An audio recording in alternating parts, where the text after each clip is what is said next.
उन्हनि next date जेको आहे टे प्रपोज़ कई जंहिंखे असां चोॾहं फ़रवरी तारीख़ खां 3 तारीख़ ताईं हींअर जो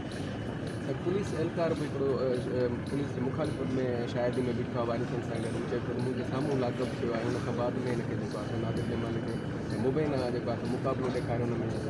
उहो 100% कूड़ थो हणे कूड़ो आहे उन्हनि जी ज़ात जो जमाली आहे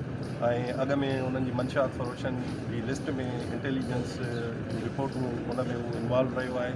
ऐं उहो उन थाणे ते पोस्टेड ई न आहे ऐं हिन वक़्तु बि उहो गैरहाज़िर आहे ऐं उहो मुख़्तलिफ़ बयानबाज़ी करे थो पियो ज़ात परस्ती बुनियाद ते सॼो किसो हली रहियो आहे पर इनशाला हिनखे असां मेरिट ते ॾिसंदासीं। तव्हां चओ था हू हाज़िर न हुयो पर उहो काफ़ी एफआईआरुनि में बी सेक्शन में मुशीर तौर बि हुन में शामिलु नज़र अचे पियो। बिल्कुलु हुन शइ खे बि वेरीफाई कयूं था उहो पोस्टेड ई न आहे मां तव्हांखे ॾसे रहियो हू जेकॾहिं क्रिमिनल एक्टिविटीज़ में रहिया त पोइ हुन लाइ का कार्रवाई निकितल हुई या थाणे ते मौजूदु हुई? बिल्कुलु हुन जी डिपार्टमेंटल एक्शन हुनखे शोकाज़ मिलियल आहिनि इन ई मद में जेके इंटेलिजेंस रिपोर्ट्स आहिनि उन्हनि ते शोकाज़ हुन जा निकितल आहिनि पोइ अहिड़े कमाश जो माण्हू आहे जेको उन्हनि जो माइट बि आहे ज़ात में बि अथनि माइट बि अथनि ऐं उहो मिसयूज़ थी वियो आहे पर बहरहाल जेको कोर्ट में शयूं जेके बि सबमिट थींदियूं उन ते इंक्वायरी थींदी जुडिशल इंक्वायरी जो हुकुम थी चुको आहे एसएसपी हैदराबाद इंक्वायरी करे पियो ऐं इन खां अलावा जेको आहे सो इन्वेस्टिगेशन बि चेंज थी चुकी आहे जेकॾहिं उन्हनि खे का शइ चवणी आहे त inquiry investigation judicial inquiry join कनि इनशाला हक़ सच थींदो ऐं असां उन में बिल्कुलु हेल्प कंदासीं ऐं कानून जेको आहे सभिनि जे लाइ बराबरि आहे उन में फुल असांजो जेको पुलिस जो कोऑपरेशन आहे उहो इनशाला एक्सटेंड कंदासीं। एट ए टाइम 3 SHO हटाया विया सबबु कहिड़ो हुयो? सबबु इहो ई हुयो त मालिकनि प्रेस कॉन्फ्रेंस कई त हीअ पंहिंजे उहिदनि ते आहिनि हिकिड़ी डिमांड हुई उन्हनि जी जुडिशल इंक्वायरी जी उहा इंडिपेंडेंट जुडिशल इंक्वायरी हली रही आहे इन खां अलावा उन्हनि जी इहा डिमांड हुई त डिपार्टमेंटल एक्शन थिए उनजी बि इंक्वायरी IG साहब SSP हैदराबाद खे ॾिनी उन्हनि जी इहा डिमांड हुई त जेको केस आहे उहो कंहिं ॿिए ज़िले में ट्रांसफ़र थिए उहो बि केस जज साहब हैदराबाद डिस्ट्रिक्ट खे DIG साहब खे लिखियो त उहो बि ट्रांसफ़र थी वियो आउट ऑफ डिस्ट्रिक्ट ऐं इन खां अलावा इहा बि डिमांड हुई त हिननि खे ऑफिसर्स खे उहिदनि तां हटायो असांखे हरासमेंट थी थिए उन जे तनाज़ुर में असां उन्हनि खे हटायो। सही वारसन तव्हां ते इल्ज़ाम लॻायो आहे तव्हां ते तनक़ीद आहे तव्हां SHO हटाए छॾियो। जुडिशल इंक्वायरी में लिखियलु आहे कि SSP दादू जेको आहे असिस्ट कंदो कोर्ट खे ऐं वारसनि जी मर्ज़ी आहे इल्ज़ाम त हणणु ॾाढो आसानु आहे किथे बि पर उनखे साबित करणु विद एविडेंस इहो कोर्ट जो कमु आहे तव्हांजे चवण सां असांजे चवण सां उहो सच कूड़ न थींदो न कूड़ सच थींदो उहो त कोर्ट्स खे डिसाइड करिणो आहे जुडिशल इंक्वायरी में डिसाइड थियणो आहे इन खां अलावा जेको डिसाइड थियणो आहे उहो इन्वेस्टिगेशन में डिसाइड थियणो आहे। अॼु जेके आहिनि से कहिड़ा आर्ग्यूमेंट्स थिया ऐं अदालत तरफ़ां कहिड़ो जवाबु ॾिनो वियो? अदर पहिरीं त कंहिं बि दरख़्वास्त ते आर्ग्यूमेंट्स खां पहिरीं ॼाणायल जेके रेस्पोंडेंट्स हूंदा आहिनि उहे उन्हनि जी हाज़िरी ऐं उन्हनि पारां जवाबु उहो ज़रूरी हूंदो आहे। अॼु असांजा जेके हिकिड़ा त जवाब हुआ SP कंप्लेंट सेल खां अचिणो हो जेके रिप्लाई चइबो आहे या कमेंट्स चइबा आहिनि उहे अची विया हलिया बाक़ी जवाबदार आहिनि उहे पंहिंजा वकील कनि था उहे पंहिंजो केस रखनि था नथा रखनि उन सां नेसेसरी कान्हे त उहे माना वकील सां गॾु हुजनि ऐं उहो पंहिंजो जेको आहे कनि पर उन्हनि जी अटेंडेंस उन नोटिस में ॻाल्हि हुजणु ज़रूरी आहे। ऐं इहो असांजे केस में त इहो इंतिहाई अहम ॻाल्हि आहे त असां पंहिंजी FIR दाख़िल कराइणी FIA लॉज़ में था चाहियूं ऐं कस्टोडियल किलिंग टॉर्चर जेको आहे 2022 खां जॾहिं खां वठी एक्ट आयो आहे त कस्टडी में कंहिं बि माण्हू जो मरी वञणु भले उहा उन्हनि वटि एट द टाइम ऑफ गिरफ़्तारी हुजनि या उन खां का शइ जी रिकवरी जी ॻाल्हि कंदा हुजनि उहो सॼो कानून चए थो त दैट्स कस्टडी ऐं हीअ असांजो केस फाल करे थो कस्टोडियल किलिंग में अख़्तियार FIA खे आहिनि त उहे इन्वेस्टिगेट कनि असांजी पहिरीं पार्टी बि FIA डायरेक्टर आहे हिन में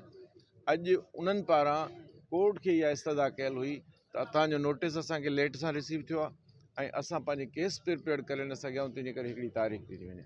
ऐं लाज़मी असां चाहींदासीं त FIA जी मौजूदगी हुजे उन्हनि जो मौक़ुफ़ हुजे छाकाणि जो अल्टीमेट डायरेक्शन्स जेके कोर्ट जा आहिनि उहे इशू ई FIA खे थियणा आहिनि लॉजमेंट ऑफ FIR जा तंहिंजे करे तारीख़ बयान साम्हूं आया ॾिसो पुलिस त हिकिड़ियूं उहे बि ॻाल्हियूं हिते हाणे रिकॉर्ड ते आंदियूं आहिनि छाकाणि ॻुझी ॻाल्हि न हूंदी तव्हां कापीस वठी सघो त असां त अवेलेबल करे ॾींदासीं हाणे त हिकिड़ा अहिड़ा बयान बि उन्हनि रिकॉर्ड ते आंदा आहिनि जेके उन्हनि अॻ में न आंदा हुआ ठीकु आहे न पस मंज़र वारियूं ॻाल्हियूं हाणे उहो मंज़र ते परहेप्स अचनि जेकॾहिं तव्हां उन्हनि कागज़नि जी स्क्रूटिनी कंदा आहियो उन्हनि जा बयान पुलिस डिनाए थी करे हू चवनि था त असां जेको आहे सो कोन मारियो आहे, हू चवनि था त मुक़ाबिलो थियो आहे, हू चवनि था त पंहिंजे साथी जा उनखे धक लॻल ने ऐं उहे धक उनखे हणी हलिया विया हलिया। ऐं हिकिड़ी अजीब ॻाल्हि कान्हे त अॻे ॾींहं ते FIR दाख़िल थी थिए मुक़ाबले जी, जंहिंमें हू ॿुधाइनि था त 2 पुलिस वारा ज़ख़्मी थिया आहिनि, नादिर कया आहिनि, ऐं ॿिए ॾींहं ते वरी उन ई नादिर सां मुक़ाबिलो कनि था ऐं उन में कुझु थिए कोन थो। इहो मुमकिन ई कान्हे, हिकिड़ो आम फहम दिमाग़ बि कोन मञंदो त ईअं मुमकिन आहे। सो ही हिकिड़ी एक्स्ट्रा जुडिशियल किलिंग थी आहे, जेको हिकिड़ो बैड कल्चर आहे असांजे समाज में, हाफ फ्राए फुल फ्राए। तव्हां ॾिसो त उनजा सिग्निफिकेंस जेके आहिनि सफ़ा मिलनि था, मैच था थियनि। उहे फायर किथे थींदा आहिनि, तव्हां पाण जर्नलिस्ट जे हैसियत में ॾिसो, उहे फायर बि उन्हनि ई जॻहियुनि ते थींदा आहिनि जेके नादिर खे ॿई फायर उन जिन जॻहियुनि ते आहिनि। सो ही टोटली जेको आहे सो हिकिड़ो कस्टोडियल किलिंग आहे त ऐं उनखे जेको आहे सो पंहिंजी कस्टडी में वठी पोइ उनखे जेको आहे सो मारियो आहे। तंहिंजे करे उनजी FIR मालिकनि जो हक़ आहे उहा पहिरीं दाख़िल थींदी ऐं उनखां पोइ उतां इन्वेस्टिगेशन थींदी। दादा हिन मामले में टे दफ़ा इंक्वायरी होनी चाहिए, SSP हैदराबाद इंक्वायरी करे पियो, जुडिशियल इंक्वायरी जो लेटर बि अची वियो आहे, जी मामले में कीअं? ॾिसो कानून में इहो आहे त केर बि पंहिंजे केस जो जज नथो थी सघे। जेकॾहिं पुलिस वारनि जे ख़िलाफ़ु असांजो केस आहे ऐं असां सम्झूं त जेकॾहिं पुलिस वारा इंक्वायरी कंदा त इहो इंसाफ़ु कोन्हे। घटि में घटि FIA जो हिकिड़ो तरीक़ेकार पंहिंजो आहे, FIA जो इन्वेस्टिगेट करण जो बि तरीक़ेकार आहे। मिसाल असां चऊं था त हिन केस में DSP जेको आहे उन सॼो मॉनिटर कयो आहे ऐं हिन केस में SSP जा हुकुम आहिनि, असां ईअं चऊं था। ऐं इहो FIA इन्वेस्टिगेट कंदी त आया मुक़ाबिलो कंदड़ जेके पुलिस ऑफिशियल्स आहिनि उन्हनि सां DSP कहिड़े टाइम ते कीअं कम्युनिकेशन में हो, केतिरे जी उन्हनि जी ड्यूरेशन ॻाल्हाइण जी आहे ऐं DSP सां SSP कीअं कम्युनिकेशन में हो। इहा इन्वेस्टिगेशन FIA ई करे सघे थी। उन्हनि वटि उहे टूल्स बि आहिनि, उन्हनि वटि उहे अख़्तियार बि आहिनि ऐं पहिरें पहर में उन्हनि खे उहे ईअं कंदा त हिननि जूं सभिनी खां फ़ोन वठंदा, SSP खां फ़ोन वठंदा, DSP खां फ़ोन वठंदा, टिनी SHOs खां फ़ोन वठंदा, फ़ोन पंहिंजी कस्टडी वठण खां पोइ उन्हनि जी CDR कढाईंदा ऐं पोइ उन इहे डिटेल बि उन में वठंदा त केतिरो टाइम कंहिंजी ड्यूरेशन आहे, कहिड़े क़िस्म जी कम्युनिकेशन थी आहे। त तव्हां ॾिसंदा जेकॾहिं ईअं थिए थो त फैक्ट्स क्लियर थी वेंदा हलिया, FIA जी इंक्वायरी में फैक्ट्स क्लियर थी वेंदा हलिया त आया ही कंहिंजे हुकुम ते क़तल थियो। सर वारिसनि जा जेके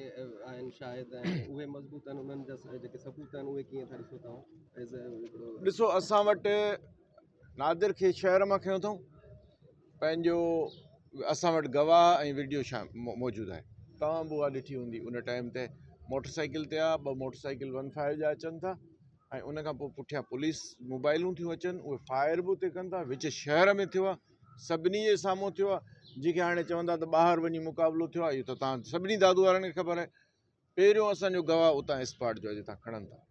उहा एबडक्शन हुई, उहा फोर्सबली उनखे खणणु हो। ॿी असां वटि गवाही इहा आहे जॾहिं थाणे ते अचे थो,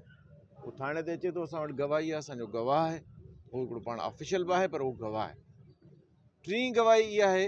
जेका ख़ुदि पाण FIR में हू चवनि था त असांजे रूबरू मुक़ाबिलो थो थिए ऐं उन में नादिर जेको आहे मारियो, ख़ुदि पाण उन्हनि जी FIR गवाही थी ॾे। कस्टडी बि उन्हनि जी FIR पाण ॿुधाए थी, जंहिंमें हू चवंदा असां हुन खां पुछो तूं केरु आहीं, असां हुन खां रिकवरी कई लाइक दिस। त आउं सम्झां थो त असां वटि अखियुनि जूं गवाहियूं आहिनि, असां वटि संदन FIR डॉक्यूमेंट जी सूरत में आहे त देवर देयर। उनखां अलावा मेडिकल रिपोर्ट आहे जेको आहे सो उन में बि तव्हां ॾिसी सघंदा त कहिड़े क़िस्म जो वेपन फायर थियो आहे। 1 cm जी जेको आहे सो डायामीटर में उनखे फायर थियल आहे। उहा असां जेको हथियार ॿुधायूं था त यू कैन सी त उहो सेम वेपन आहे जेको असां हुन में ॿुधायो आहे, इन सां फायर करे असांजे माण्हू खे जेको आहे सो क़तल कयो अथऊं। सो इहे फैक्ट्स सभु रिकॉर्ड ते ईंदा, FIA इन्वेस्टिगेट कंदी या जुडिशियल इंक्वायरी थींदी। बाक़ी असांखे को ट्रस्ट कान्हे त को बि ऑफिशियल पुलिस वारो कंदो पोइ DIG करे ऐं पंहिंजो जेको आहे सो को वॾो माण्हू करे।